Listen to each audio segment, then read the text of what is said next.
Hi, today I'm looking at the Savage Dragon issue number 0. This is the origin issue, as you can see by the cover here. This came out in 2006. It's written and drawn by Erik Larsen. In my last Dragon video, I don't think I even mentioned, but Savage Dragon is my favorite comic book of all time. Um, I didn't pick this up though when it came out. I wasn't reading a lot of comics in 2006. So I've had to pick this up recently. While I was reading it, though, I realized that I've read it somewhere before. So I don't know if he reprinted it in something, probably uh, since then, that I've read and didn't even realize that it was the 0 issue.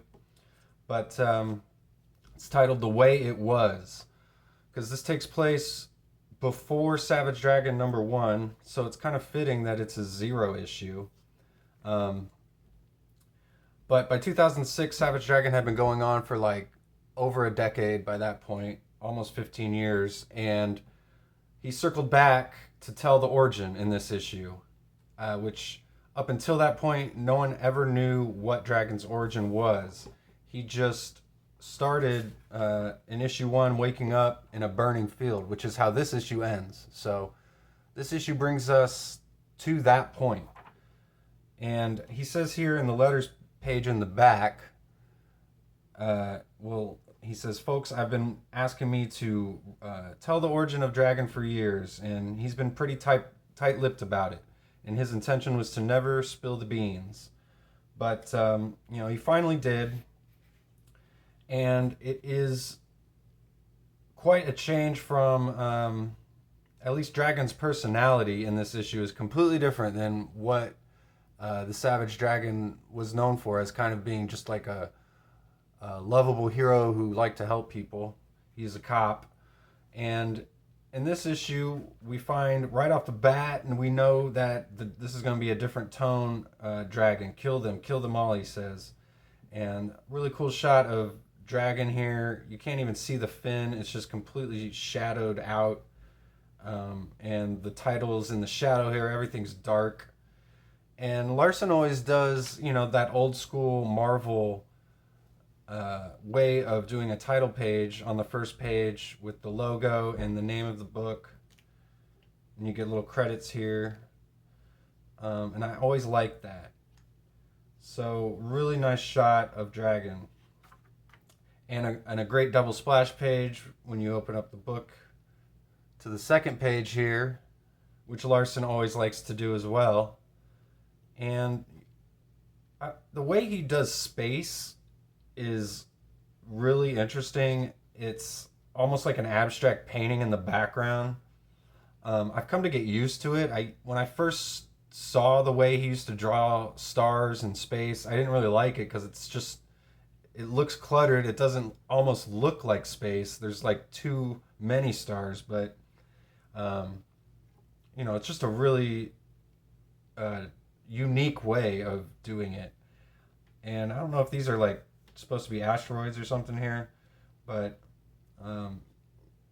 really wild looking ship too. With just, I guess this is like the energy source propelling the ship through space. Just like all these little pods everywhere. You can tell Larsen's got a real quick style when he draws. A lot of quick lines and a lot of different like inking lines too. On the cover here you can tell he's got like real dark shadows here and thicker lines on the muscles, but then real quick lines with like for the hair everywhere. And I've always loved the way he draws fire and rubble. So we get into this issue here, and Dragon is known as Emperor Kerr, and he's the leader of this alien race. And they found planet Earth, and he just wants to kill everyone on planet Earth and take it over. Real interesting costumes on these alien guys. They've all got these like cock pieces that are super weird. And this shot of Dragon, this panel is actually a callback to one of the earlier issues of Dragon, where he's fighting a bad guy and he uses the exact same line, because I say so. And it's the exact, almost same drawing. So you can see how his previous personality in this issue bleeds into the dragon that we've come to read about in all the other dragon issues. Some of those little things still remain. So,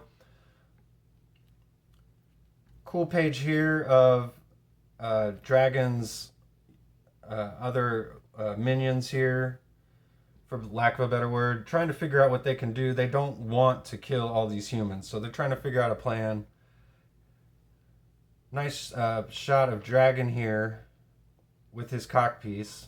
And Larsen always likes to do these pages where he's got half the page is just like a shot of the character, and three or four panels, telling more of a story here. And he does that a lot.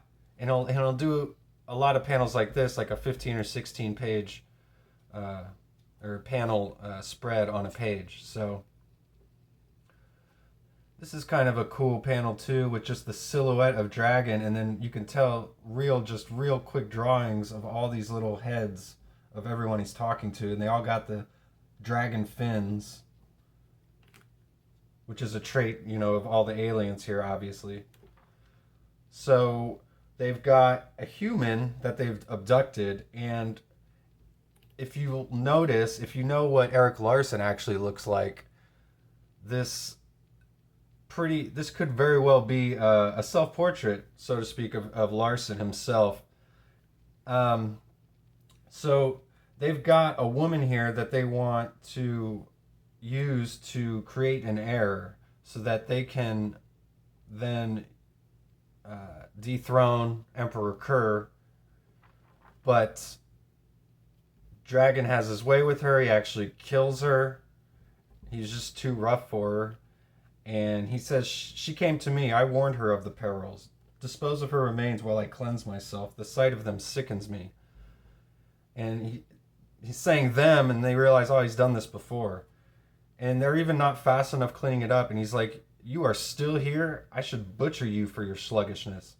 So this dragon is he's a real dick. And we get the cock pieces again. I just can't get over it. And this guy's got a hole in his fin, which he's had this entire issue, if you've noticed. And Larsen's been consistent about that. And he's also got this, I don't know, is that Flash Thompson or Doc Samson shirt, maybe? I don't know. So they found another egg. So they've got an heir. And they're going to use the human to try and convince the rest of the civilization here that the humans actually are intelligent and we shouldn't go and murder them all. So Dragon finds out about this experiment, and he just rips the human out of the pod there and crushes his skull and eats it. So just brutal. Real cool face here on Dragon. He's got no pupils, just to show how evil he is. Real interesting colors too, like the pink background here, and then turquoise, and then it's red when he gets real violent. So scrap. Something gets Dragon here. He's about to have his way with this other woman here. But awesome panel there of Dragon.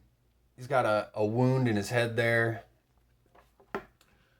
They've shot him in the head, and they keep coming after him. He's trying to defend himself, but then we get another shot here. Scrat, scrat, scrat, and they shoot him, I guess, like 3 more times, just right through the skull. And they know that Dragon has this healing ability, and he's going to regenerate his brain. So they have to be quick. They're trying to perform a vasectomy on him even, so that he can't reproduce ever again.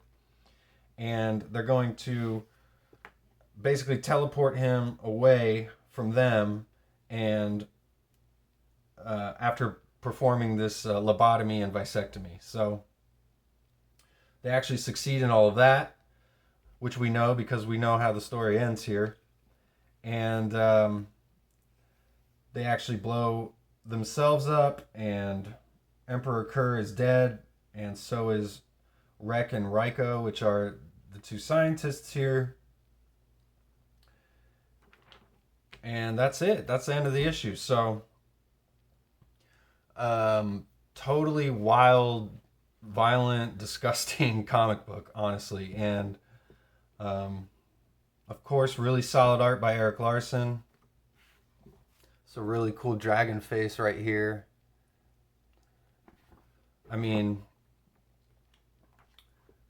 you're not going to go wrong with Savage Dragon, especially earlier Savage Dragon. I mean, the inks here are just really cool. Nice issue. Real fun if you can find it. Let me know what you guys think. Please subscribe to the channel if you like this. I got daily videos. See ya.